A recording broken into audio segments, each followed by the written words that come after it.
I, Know your limits. of which Craig has none. He's made that abundantly clear. So, Craig, let's talk a little bit about knowing your limits. How would you define knowing your limits when it comes to trading crypto? Well, for me, it's very simple. What we're trying to do is have limits and stop limits set so that we, A, don't get screwed on a wrong call, and B, so that we don't get screwed on not being able to pay attention to the charts when it's time to get out or in, for that matter. So I'm setting limits for entries and exits into my buys and sells, my longs and my shorts, but I'm also making sure I have those stop limits in place just in case I make a call and it goes sideways in a bad way. So if I'm playing a short and I'm trying to protect a certain amount of loss, let's say I don't want to take more than a 5% loss, I'm going to set that stop limit 5% higher than what my entry price was, so that if I'm wrong and it goes up, I have a little safety stop there. And then maybe I can reanalyze if I want to re-enter or wait for a different price.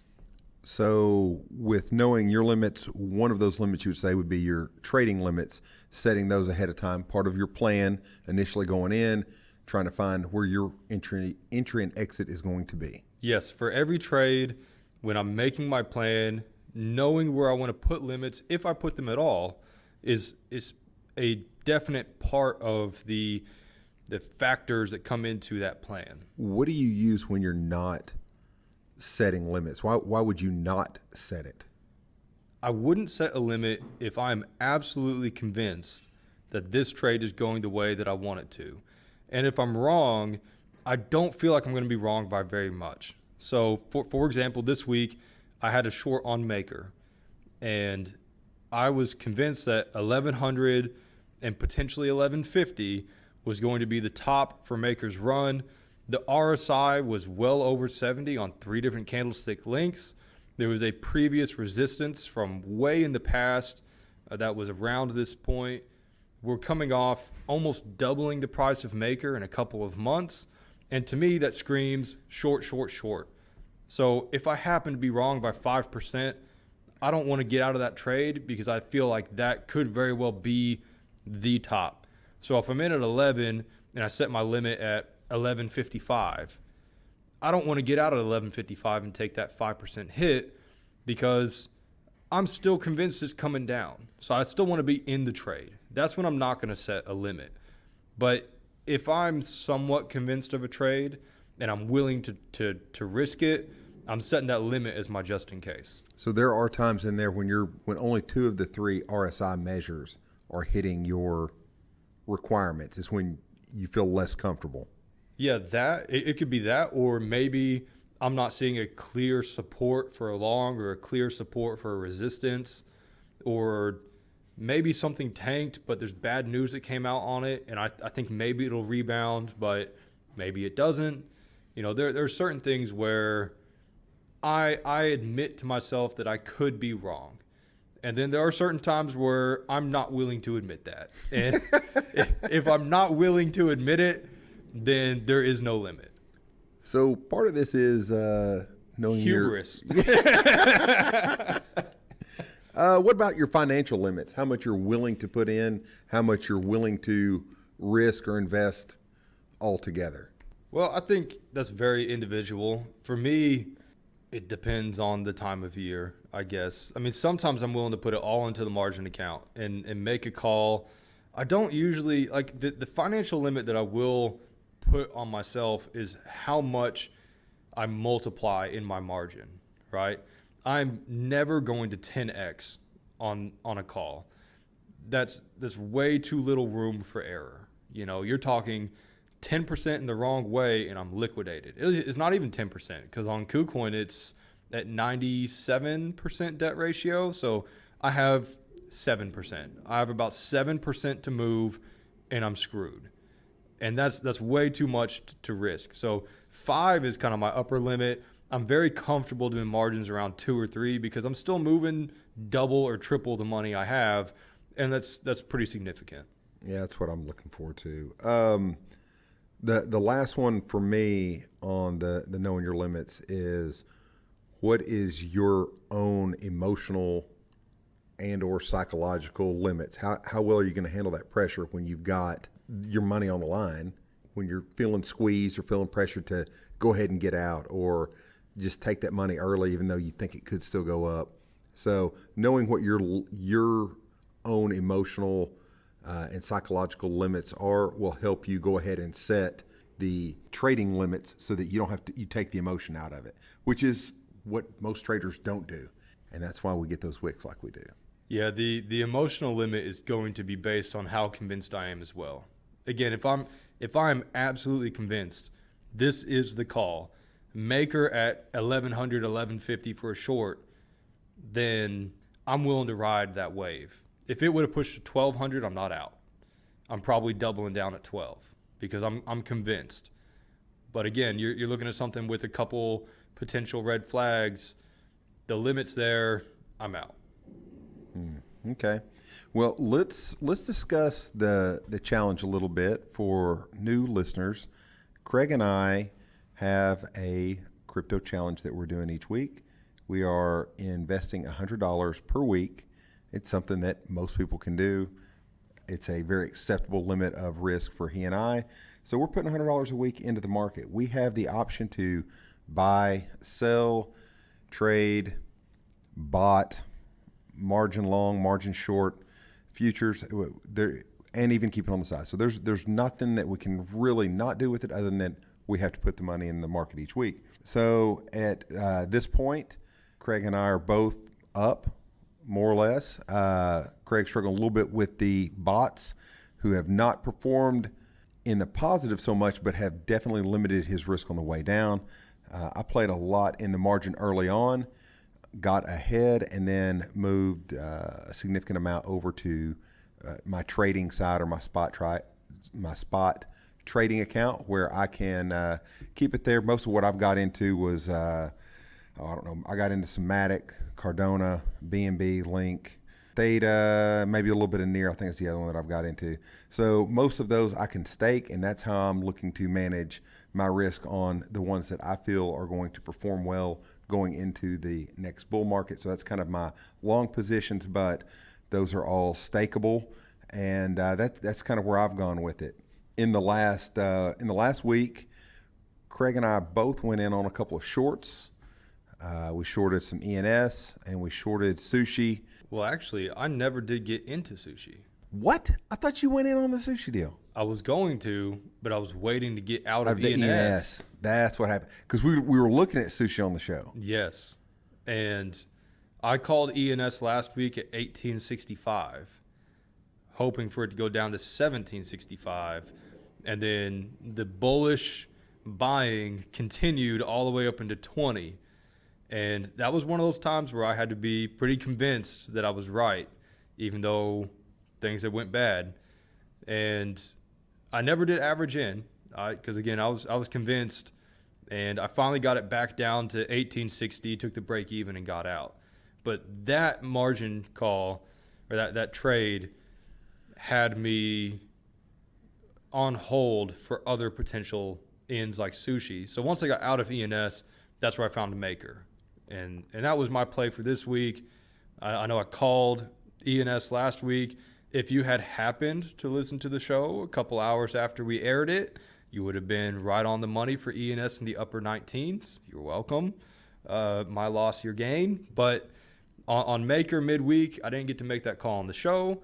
And when Alan and I had talked about it, I was calling it at 1100 or 1150. Ends up I was right on the 1150, and so I got to make a trade on there, and I'm positive all of about $40 this week. That's awesome. That's awesome. What percentage are you looking at that you're trying to hit on your margin? It's going to also depend on how convinced I am, but in most cases, I'm going between like 2 and 5%. On the low side with 2%, I'm just trying to get in and out on something real quick because I'm slightly unsure. And on the 5% hits, I'm looking to, like, I'm convinced this is going down, and it's not going to be a couple percent. It's going down. So 5% is the target because I don't want to get kind of overstretched on saying this is a 10% drop for sure, and it ends up being an 8, and then it rebounds, and then I missed out on potential gains. So I'll take a 5%. I feel very comfortable with that. I think it's an easy enough percentage to hit. In and out, take the money and run. Is there a time frame that's involved with this? Is that where you start feeling the pressure to move? Before the show, we discussed bad trades a little bit and what we consider a bad trade. If it's a complete miss and you end up taking a loss, I've gotten stopped out several times. Of course, I have been in several more margin trades than what you have. And I've taken 2 or 3, 4 losses, but it's acceptable risk for me. So what is the time frame before you're like, I just need to take my money and get out? Because that's what you've done on a couple of occasions, is just try to catch it, get your money out, and get into your next trade. For the most part, I want to be in and out in a few days because, because if I go in and then it just starts moving sideways for 3 or 4 days in a row, I'm now less convinced than I was before. In that RSI might have looked high when I got in, but after 4 days of staying at that price, the RSI starts to bring itself down because of that. And now I'm starting to have green flags removed from my equation. And so if I'm flat, I'm out. I'm just, because the green flags aren't there. Now, if I'm at a loss, I'm willing to extend it a little bit depending on what it's doing. If it's flat, well then, if it's flat and I'm at a loss, depending on how big of a loss it is, if it's within my 5%, sure, I'll take the hit, I'll get out. Because again, the green flags are going away. But if I'm really out, if it was one that I was convinced and now I'm out and it's 4 days later, kind of like ENS did to me, it's, I may hold on to that. Maybe I'll try to average my price in and wait for a pullback on a different day. But in most cases, I'm looking for 1, 2, 3 days out. How much were you tempted to get out sooner by watching other coins that were falling into those categories? How hard were you watching?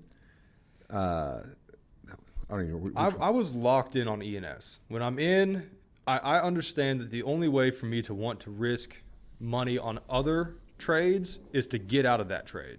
And so I had to seriously question ENS, and I will say I made the wrong call, because even at this point, it's even or maybe slightly at a loss from where I was, even though I'm out now, thankfully. But for a long while there, I was convinced that, the low 19s was the new floor for ENS, at least in this immediate sense. And I was going to have to end up putting a stop limit at like 1925 and take the loss. But thankfully, I never got to that point. But I almost did. I was close. Okay, so we're kind of away from we haven't done Would You Rather in a while, but let's switch over and maybe try a little different format where it's more of a kind of a short answer questioning period. This week, Craig, if you were a new listener or a new investor, how would you invest your first $100 this week? If I'm a new listener on this show and I'm wanting to participate in the challenge with my first $100, I'm putting it straight into a margin account. KuCoin's our favorite platform. At least I'll speak for myself. It's my favorite platform to trade on. It's got the margin account. I'm putting it there, and I'm trying to make more of an impact with that $100. Because on the grand scheme of things, even over just 10 weeks of doing this challenge, that's only 10% of your money. Worst case scenario, you make a call, you don't set limits, you don't check the RSI, everything goes bad, and you get liquidated on that trade. You've only lost 10% of your money over the next 10 weeks, and you have all the opportunity in the world to make it back. Let's margin trade it. Let's 2 or 3 exits. So I'm playing with double, triple the money that I could with the regular trade. And let's find a convincing token to get in on. What would that token be this week? I don't have any clear calls. This week, as of today, is halfway, some potential plays, but I'm heavily eyeing QNT on a long. Coming off of its high, it's dropping pretty fast. I think it could find a little bit of a rebound, at least a 2-3% rebound off of it. I'm looking for it at 150 to 160. The other play, what was my other play? Do you remember my other play? I do remember your other play. Okay, give me a second. Let's see if I can remember. It was, I don't remember, Al. EGLD. It was EGLD. Oh man, it's not a coin I look at too often, but it popped up this morning. Looking to short EGLD. I'd like to short it if it pops over 60. That's my call right now. The RSI isn't quite there. The RSI is still in the 60s. I want the RSI in the 70s, which I think will happen if it pops over 60. So that's the other one I'm keeping an eye on. For me, if I was a new investor coming into the market this week and I had my first $100, I would be doing something similar. I'd look for a 3x short opportunity, particularly after a rebound on that higher RSI. I don't really like the current long conditions in the market. Everything looks pretty negative. The stock market, it's the earnings weeks, and it's causing a little bit of volatility. I'd be looking to get in and out quickly. I really don't want to overlap the week and the weekend with the earnings going on. So I would be looking to short. However, I currently am not a new investor to this game. I have also looked a little bit at EGLD. As a matter of fact, when you got in here this morning, we were both looking at quant and hadn't discussed it yet. But that was one of the ones that we talked about when Craig first got in here this morning. But the other one I'm looking at is Pancake. And I'm looking too long at it. And it's funny that I'm sitting here saying, well, if I was new, I would look for a short. But the two that I'm looking at are longs. One of them's quant and one of them is Pancake Swap. Pancake Swap around 448, and I'd be looking to exit around 460. I would also like to take this time to say that neither Craig nor I are financial advisors. We did stay at a Holiday Inn Express last night. Not together, separate rooms. So basically, take this as entertainment purposes only, but And do your own research. Do your own research, trade at your own risk. Yeah. Would you have considered that ENS was a bad trade last week, all in all? Would you say that it was bad or it just wasn't as good as it could have been? It was a miss, but it wasn't bad. If I would have been slightly more patient, the RSIs were where I wanted them. The question was, did I show any signs of the momentum pulling back? And I think that's the lesson learned is I got in when all the candles were green, and I didn't see any red candle on a sign that was like maybe it's slowing down. There was no big wick off the top. And if I would have waited for some sort of sign that momentum is slowing down, I could have hit so much better. Because it was all of an hour and a half later that it was up in the high 19s. I mean, I missed out on a whole dollar. And that's from 18, that's more than 5%. I mean, if I would have put a stop limit in, I would have missed because of an hour and a half. Mm-hmm. And so I would say the trade wasn't a bad trade, but it was a miss. Okay. Would you say that you would have been comfortable with that miss if you'd have got out, though? If I would have put my stop limit in, yeah, I'd be okay with that. Because, again, in hindsight, of course, this always helps us. But if I put the 5% on there and it gets out in the mid-19s, and then I see it touch 20 later in the day, I probably would have re-entered. Because, again, I was convinced at mid-18s. I'm definitely convinced at mid-19s and then into the 20s. So, yeah, if my 5% hits, I would be looking to get back in when it hit that 20, most likely. Again, this is hindsight helping me out. But in that case in which I did, if I would have came in at 20, I would have made that 5% and another 5% on top of that. That ENS was so weird because I know there was a conference going on and everything, but I still never saw, and I still haven't seen to this point, anything that's come out on it saying what caused that pump up. Have you seen anything yet on that? I saw one thing, and I'm going to admit I'm speaking a little out of turn here because I don't remember the exact details, but Coinbase on their DeFi wallets had issued everybody a wallet name. And I think that was through Ethereum. I think it was an Ethereum wallet name, which then in turn would be an ENS address. Like I logged on. I haven't used my Coinbase DeFi wallet in a minute. I've been using KuCoin and my Crypto.com DeFi. And when I opened up my Coinbase DeFi, it showed me that I had a new wallet address name, and it was right there. So if Coinbase came in and bought a bunch of ENS names to have all their users a wallet address as a perk to them to try to pull more people in, then that would drive ENS's prices up. I got to tell you, the volume news that's come out between Coinbase and Binance is just crushing them. I mean, crushing them. I'm really surprised that on that news, some of the bigger market players that have invested into Coinbase haven't pulled back and their stock's taken a big hit. I mean, it's still around $70, $67, $70. But I would have thought that with that, like it's nowhere close, like 3 or 4x their volume. It's bad. Well, I mean, I haven't used Binance in a while. I remember good experiences with Binance, but again, it kind of comes back to the conversation we had last week about crypto.com is what is Coinbase doing to be the next latest and greatest platform?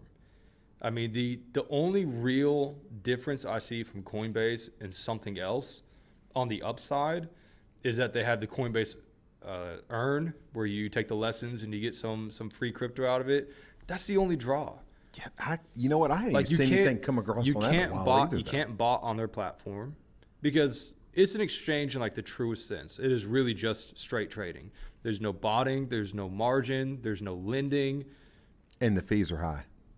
There's that. And yeah, they have their DeFi wallet, but that's not what people are coming to a platform for, right? That's a separate thing because they're not earning any fees off the DeFi because it's DeFi. It's not, it's their wallet. But at the end of the day, what they're hoping you're going to do is buy on their platform and then transfer into your DeFi wallet.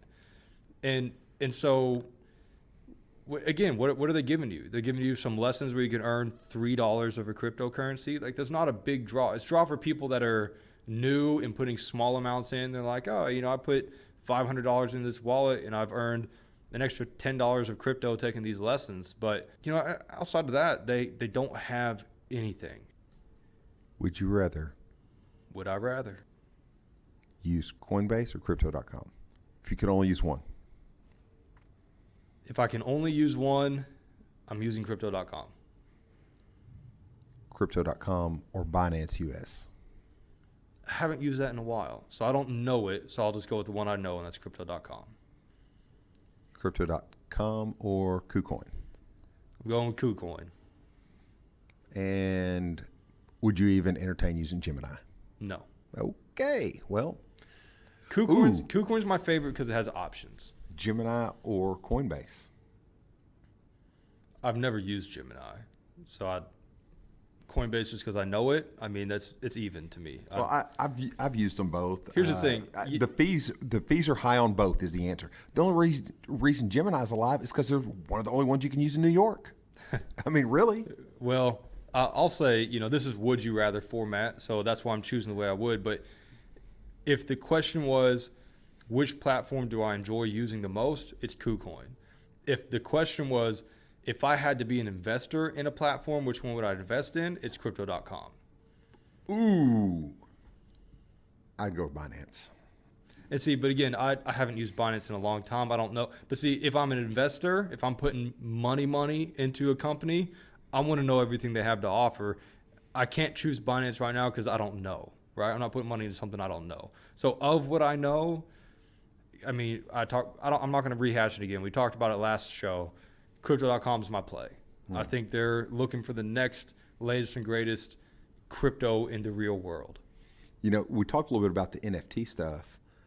I don't remember if it was last show or the show before that, but just since then, the SEC has come out on trying to tax, or the IRS is trying to tax NFTs, and the SEC is going after ApeCoin and Bored Ape Yacht Club, which is interesting play. And I don't think that they're actually going after Bored Ape Yacht Club because of the NFTs. I think it's more along the ApeCoin aspect of things, but it's still kind of an assault on the NFTs. On a side note regarding NFTs, it looks like Wal-mart is coming in to start doing some NFT plays, which is a huge player.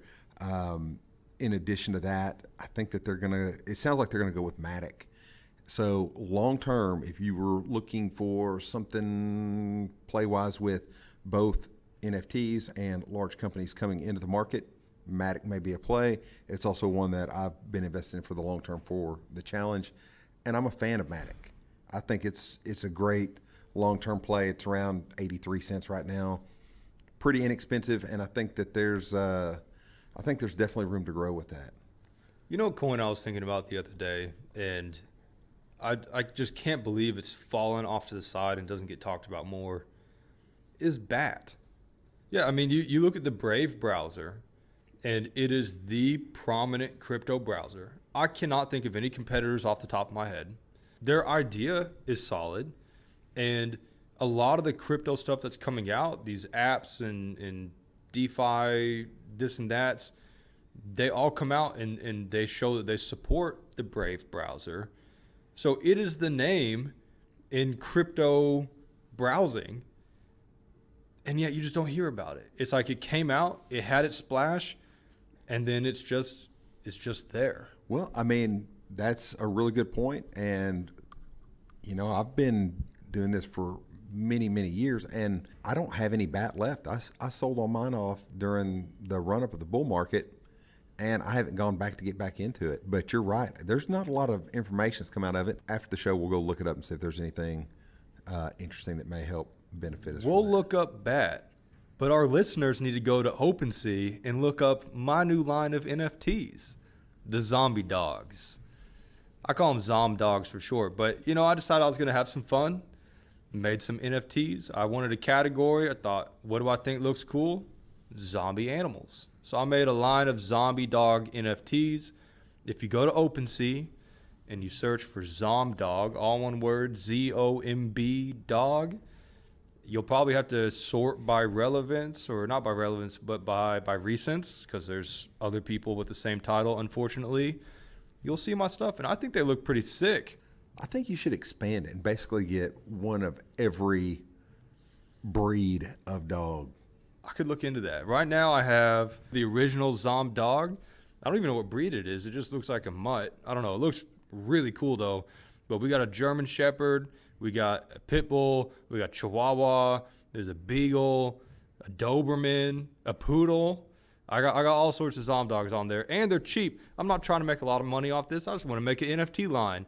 In the show section here in the comments, go ahead and put in which one you like the most and which dog you'd like to see. What breed you want me to zombify? Yeah, okay. Go get it. Yeah, and right now they're listed on Allen's MATIC blockchain, and they're on there for just 6 MATIC each, which at the current price is like $5. Pretty cheap. And the only reason they're 6 MATIC and not 2 is because the minimum on there was 6. I couldn't list them for any cheaper than that. So I'm not trying to make any money. I just want to make an NFT line. So if you want some cool NFTs of some sick looking zombie dogs, you can go on there and find them on OpenSea, Zom Dog, and if you want to see a different breed, you just put it in the comments. I'll make it happen. Awesome. Well, all right, Craig. Great show. I guess this is us signing off. I'm Signing Craig. off. I'm Al. We'll see you guys next time. week. They're 6 MATIC and not 2 is because the minimum on there was 6. I couldn't list them for any cheaper than that. So I'm not trying to make any money. I just want to make an NFT line. So if you want some cool NFTs of some sick looking zombie dogs, you can go on there and find them on OpenSea, Zom Dog, and if you want to see a different breed, you just put it in the comments. I'll make it happen. Awesome. Well, all right, Craig. Great show. I guess this is us signing off. I'm Signing Craig. off. I'm Al. We'll see you guys next time. week.